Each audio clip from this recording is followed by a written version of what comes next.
Morning, it is week 3 on Lose the Lockdown, and actually this week's going to be a lot smaller episode because I'm concentrating on getting this live stream all sorted out for Saturday. It's a huge operation and I'm pretty much doing all of it. So yeah, really excited for the live stream, but it does mean that Lose the Lockdown is going to be slightly reduced. But we're still going to do a weigh-in, we're still going to touch on what exercises I'm doing this week, and we're still going to talk a little bit about mental health. So, stay tuned. Right, the formidable scales. Oh. To be perfectly honest, I don't think I've done very well this week because Easter came round, didn't it? And we all ate lots and lots of chocolate. I know I did, so I don't think week 2 went as well. I know I lost a lot of weight, but that was at the beginning of the week. So let's see, I probably plateaued, I reckon. I don't know, maybe even put on a pound. But there was a lot of Easter bunnies eaten. Okay. What are we? Oh my goodness! We are 17 stone 8, 7, 6, 7. Oh! 17 stone 7.1! Woohoo! Although it is saying that I put on body fat. So maybe that's the Easter eggs, but I've lost some muscle, I don't know. But yeah, pretty happy with that, pretty chuffed with that. We're losing weight even though I'm eating loads of chocolate. So yeah, right. Now this week is all about me learning songs for this lockdown thing and also setting up all the different bits and pieces. It's really great actually because it's making me concentrate on something and it's really making me work towards something, and I feel really happy about it because I feel like I'm constantly achieving every single day. So just a point for everyone at home, if you're feeling a little bit down, just create a project for yourself. It could be anything from knitting to, trying to improve, your run time or whatever. Something you're working towards is always helpful to bring it up into a better mood. I know this has definitely made me feel happier this week. But basically, I'm going to be singing songs in the shower. Everybody sing, everybody dance. I'm going to be singing songs while I'm working out.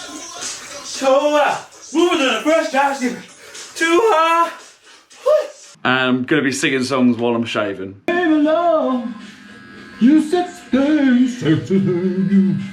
So yeah, that's my week pretty much sorted. Yes, I know I look like a twat. I have a camera on my head, fully aware of it. But I'm just trying to make this slightly more interesting for you guys to watch. A few different camera angles, all that kind of stuff. Anyway, I'm gonna go for a run today. Yes, a run. I know I said I wouldn't, and I know I said I'm not very much of a runner, but I'm gonna try and do this thing called intervals. It's where you run for a bit and then you don't run for a bit. It takes the pressure off my feet. It means that it won't be so contact heavy. So therefore it won't be as strenuous on my plantar fasciitis. And it gets me back in the mood for running around for rugby. So yeah, let's have a bit of a run. But first, I need to post some of these. They are CDs from my Song A Day Keeps Corona Away Season 2. So if you fancy one of those, go check out the link in the description.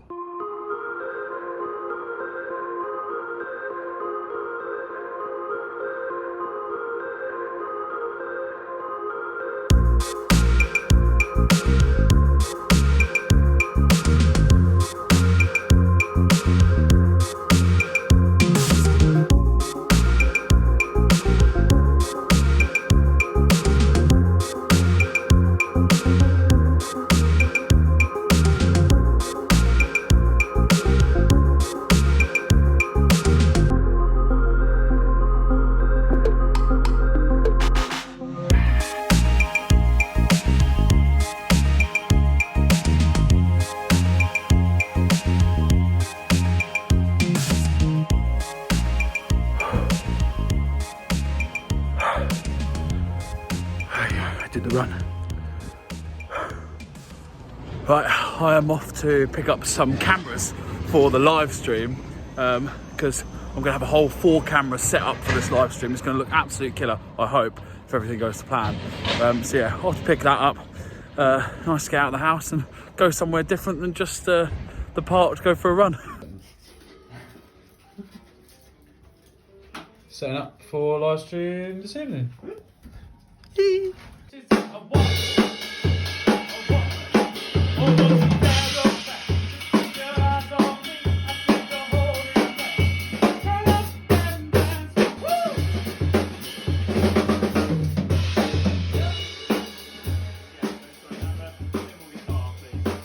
start with a lovely acoustic set for you now. And I do hope you enjoy us at home, nice and laid back. And then a little bit later, we're going to be bringing in the band, Halloumi Tunes, and we're going to do some absolute party bangers.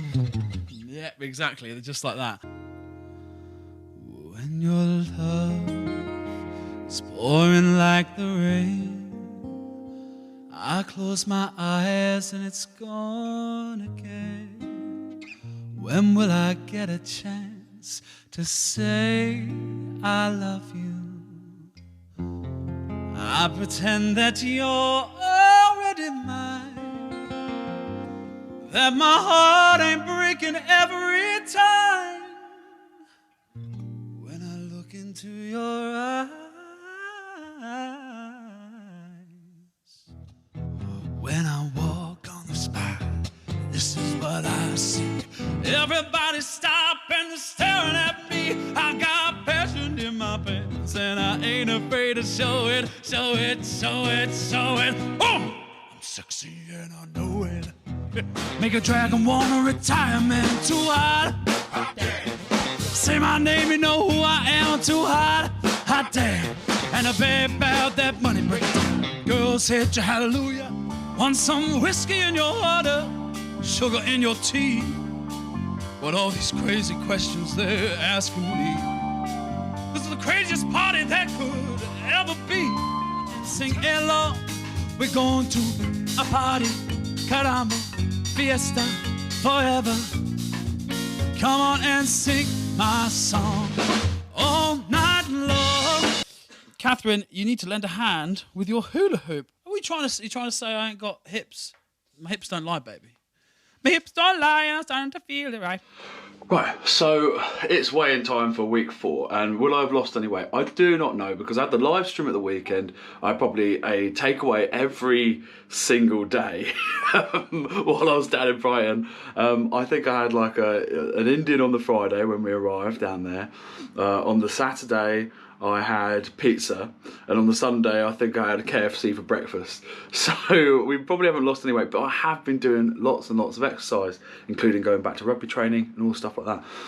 So let's see if I've lost any weight this week. Oh, 17 stone. Oh, 5.2, yay! And 24% body fat. All right. I'm pretty happy with that. I've lost a few pounds. I'm getting closer there. We're getting closer to the stone mark. We've almost lost a stone, and we've been doing it for 4 weeks. So yeah, pretty chuffed with that. Let's crack on with a few bits for this week. Now, I am very sorry for not putting out an episode last week. As you can imagine, it got quite busy with all the live stream stuff, and it just got all on top of me. But that's why we got a double whammy of a week. We got week 3 and week 4 this week. Anyway, what am I doing this week? Well, in the UK, we've had a few freedoms brought back to us. One of them being sorting out this mop on my head. So I'm going to head to the hairdressers, get a haircut. And then the gyms have been reopened. So I am very excited to get back in the gym, lift some stuff that's heavy, and yeah, just try and incorporate some different stuff into my workout routine. I also think what could be really fun is obviously going to the pub this week. They've opened them all outdoors, all the outdoors seating stuff.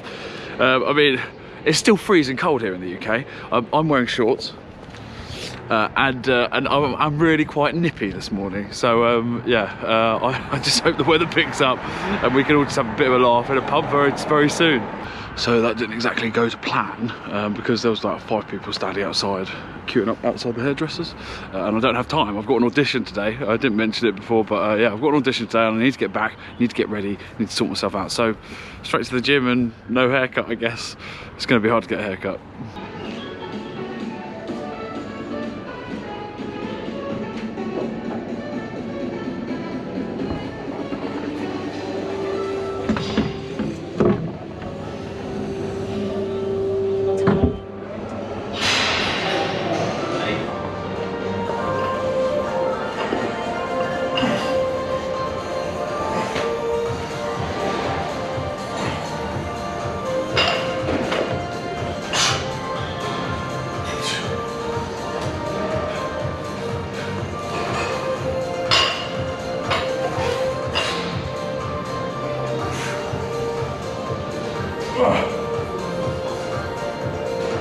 Hello, everybody. Hope you're doing all right. Tonight, I'm going to be speaking to Paul Coleshaw.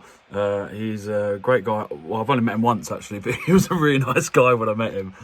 So we're going to have a nice chat and a catch-up and discuss how lockdowns affected him. And hopefully he'll have some interesting insight that maybe some of you guys are feeling at home. But hopefully I'll look a little bit better this evening than I do this morning. So yeah, see you in a bit.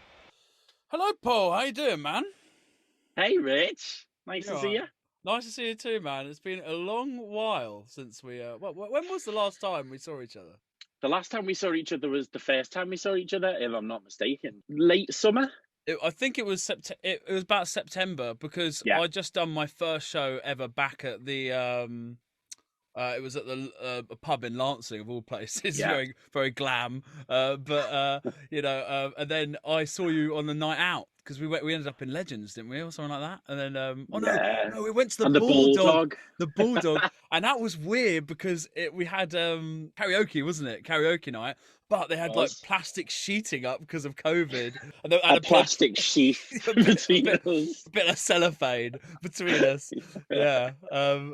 We just kept on diving in between. No, that's mad, man. Yeah, it's been a while, but obviously we haven't really been able to see each other because, well, lockdown and stuff like that. And I thought you were just a very interesting person the first time I met you. Oh, and back at you. And to be fair, you've been lovely ever since. You always message me and check in and stuff like that. So I do really appreciate that. Sometimes people just click like that, and it's been a bit weird, wouldn't you say, in the sense of like we haven't been able to sort of do that recently. Do you know what I mean? Absolutely. I think you may touch on this in a minute, but I think I moved to Brighton in January 2020. I was kind of living out of a hotel here from October 2019, trying to find my place. And so I was, living out of a suitcase for 3 months, up and down, back up to Liverpool. That was no fun at all. And then when I finally found my place, January 2020, I had to do that thing where you go out on your own. I don't know a soul in Brighton, and just kind of do that thing. And then boom, by March, we were all in lockdown. So for someone who's socializing is just so important to me, and having a friendship circle, that kind of thing, it was just really interesting timing. But I'm sure there's a lot of people out there who are in a similar situation to you. Whether or not it's a new city doesn't matter. It could be a new house, or it could some people may have even moved to a new country within this time. Absolutely. That story I think resonates with a lot of people. How has that really affected you with moving to a new place? What's interesting is the week before I moved to Brighton, I got cold feet, and I was like, maybe I shouldn't move. So I got the old pen and paper out and did pros and cons, reasons to move to Brighton, reasons to not move to Brighton. And this is before COVID was a thing, right? In the January. And number one at the top of my reasons not to move to Brighton was I'm scared of being on my own and scared of being lonely.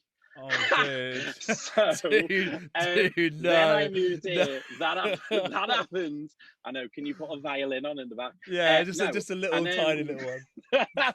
And then I did lockdown 1, and I did 85 consecutive days on my own in solitary confinement. So do you know what? With the wisdom of hindsight, I think back to that little pros and cons list, and I'm like, well, do you know what? You smashed that fear and you faced that.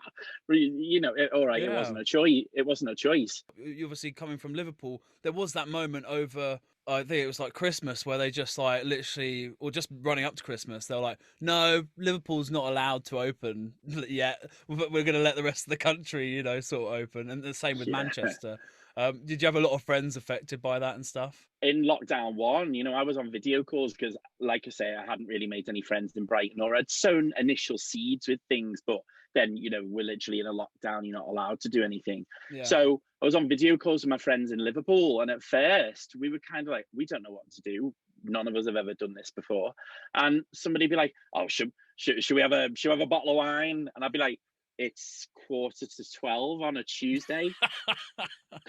Quarter to 12 before noon, to clarify. And they were like, what's your point? Your point is?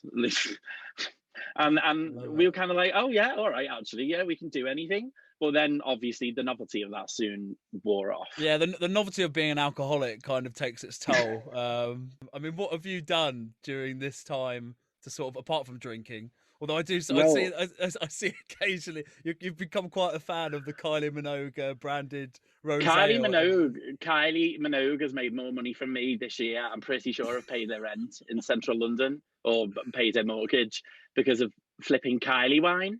I love it. And she brought out about 7 different brands Oh, of the flipping thing. she's hitting her So, market, absolutely bang on oh, with her market. It's like I'm people are telling locked you, down, they've got nothing better to do than drink wine branded by me. she's the reasons I've got 2 more faces since last time I saw you. So yeah. Okay, so Yeah, apart from apart the from obvious, drinking, what have you sort of been sort of preoccupying yourself with? Everyone's got everyone's sort of done something, haven't they? And I feel like there has almost been this pressure to do something. But you know, a lot of people have had a lot of spare time to sort of take up new and interesting hobbies, or just hone in on a craft that they might have.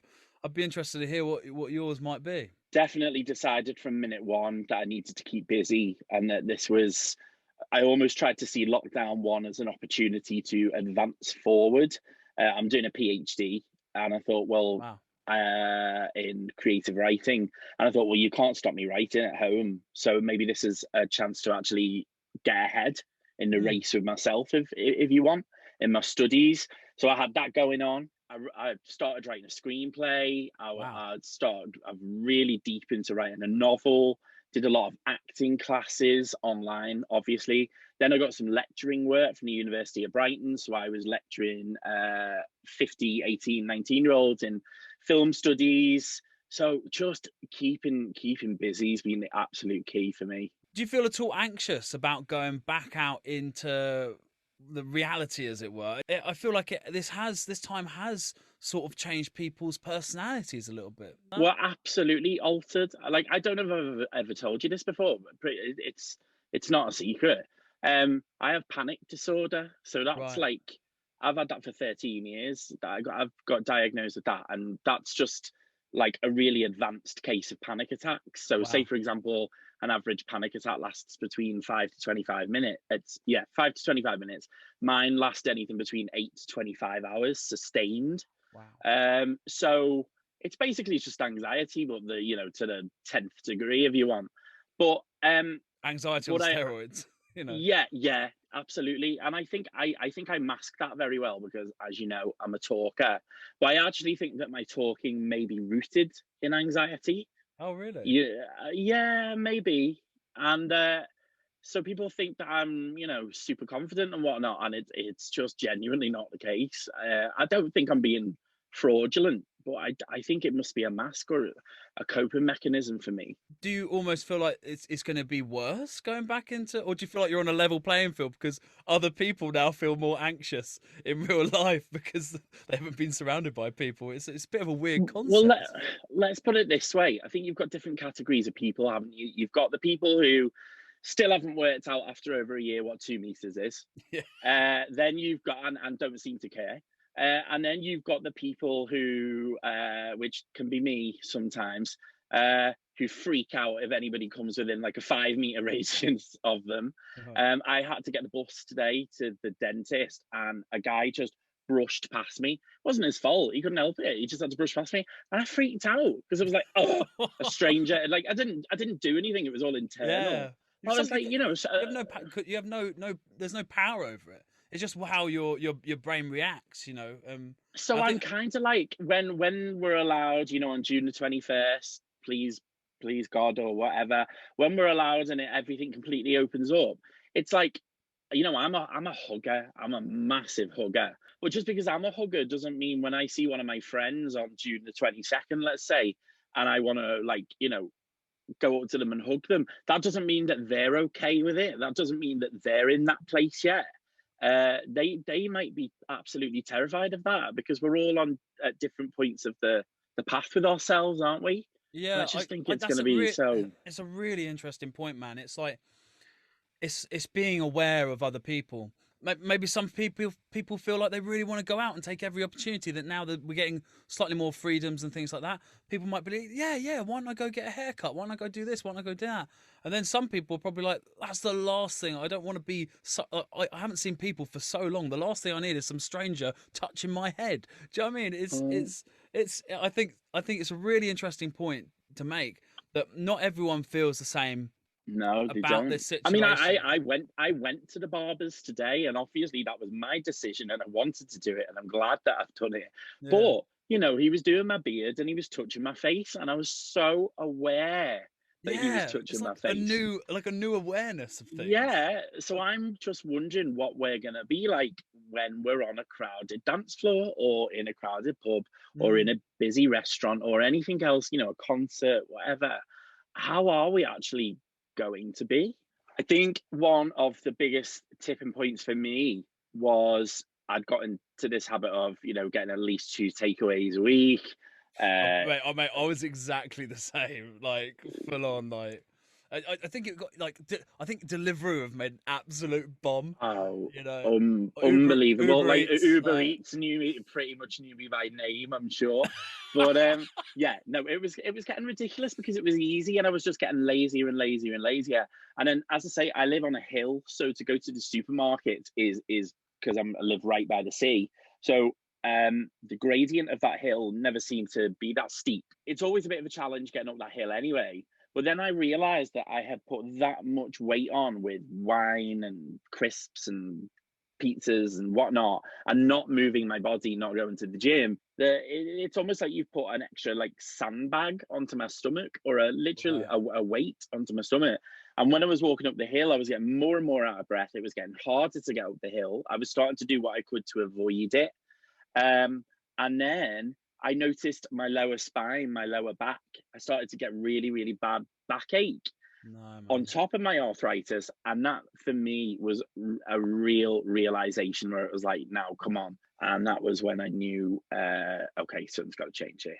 Yeah, I mean, I think because I do have an older audience who have sort of messaged me during these lose the lockdown videos, and they're like, it's great that you can go and do the workouts and the things like that, but actually other people, some of them suffer with arthritis or other issues, with their backs, or they have other medical issues that prevents them from doing a lot of the exercises that I actually do.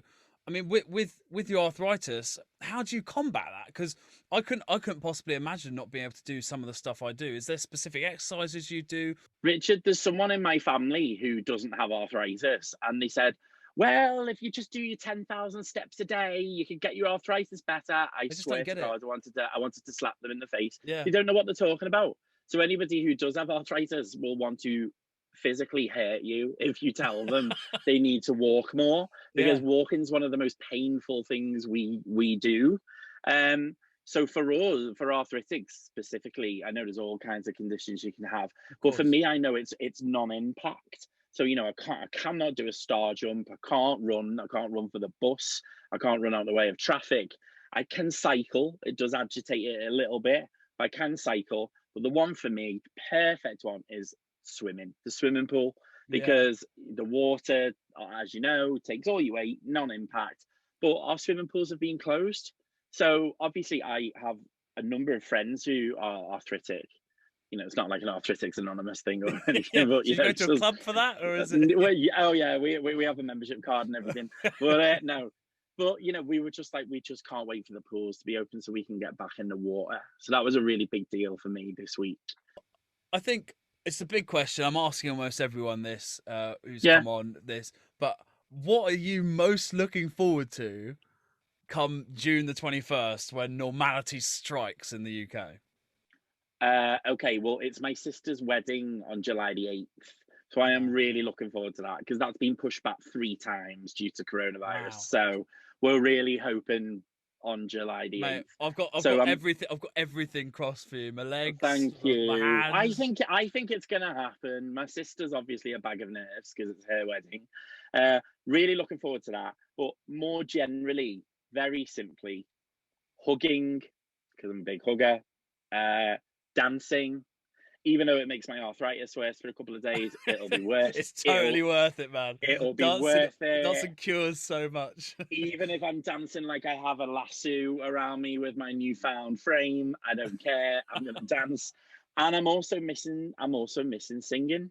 I'm missing singing. I can't wait to go to a karaoke night again and just get up and sing. Amazing, so yeah, man. so hugging, dancing, singing, and my sister's wedding. Marvelous, man. Thank you so much. Really, really appreciate it. And privilege. All the best, man. I hope you get back to swimming. Yeah, absolutely. Thank you, Rich. I'll see you down in Brighton soon, yeah? Look forward to it. Can't wait.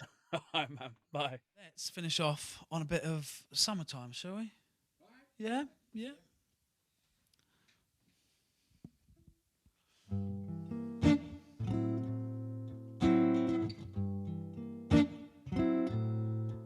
Summertime, and the living is easy.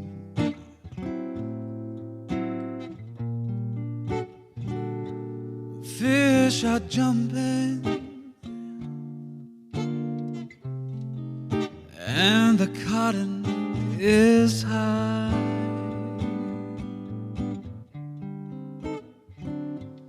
Oh, your daddy's rich, and your ma's good looking.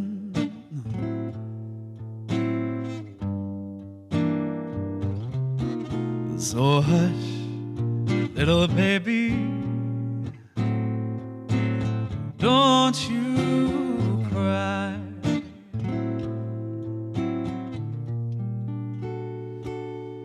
One of these mornings, you're gonna rise up singing.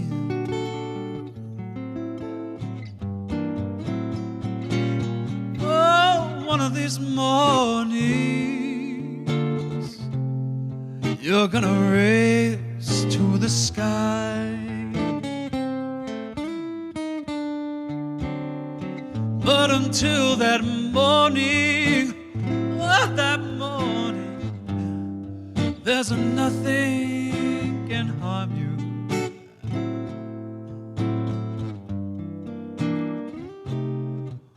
With Mama and Papa, oh, they're standing right by. Yeah. Summertime, the living is easy. Oh, fish are jumping, and the cotton is high. Oh, your dad is rich and your boy is good looking. So hush, little baby, oh, don't you cry, yeah, man.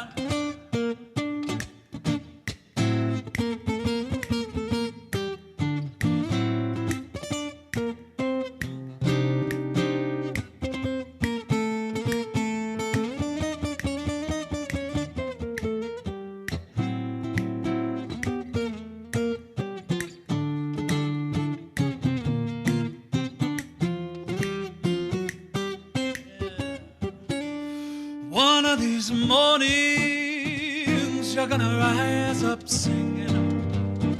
Oh, one of these mornings, you're gonna race to the sky. Oh, but until that morning, there's nothing can harm you. With Mama and Papa standing right by. Two more, let's go. With Mama and Papa standing right by. Nice and slow. With a Mama